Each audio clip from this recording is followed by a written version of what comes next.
আমি এখন নিজের লেখা একটা কবিতা পাঠ করব। কবিতাটির নাম বয়স হচ্ছে।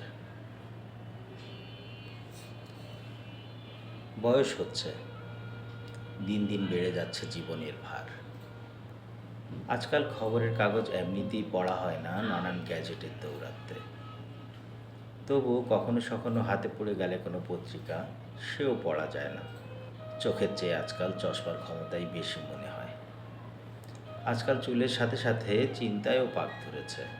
আগের মতো সহজ সরল উচ্ছলভাবে কিছুই ভাবতে পারি না।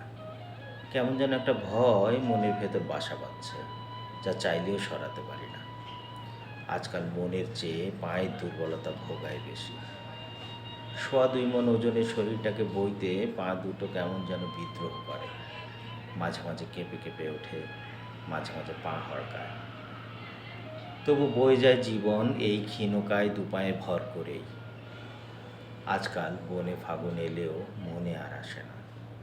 কিশোরীর চুড়ির রিনিঝিনি শব্দ স্পন্দন জাগায় না হৃদয়ে। শুধু মাঝে মাঝে স্টেথোস্কোপের এয়ার টিপসে শুনি হৃদকম্পন। সেটাও বেড়ে গেলে তখন প্রথম ভালোবাসার নাম অ্যানজিস্ট।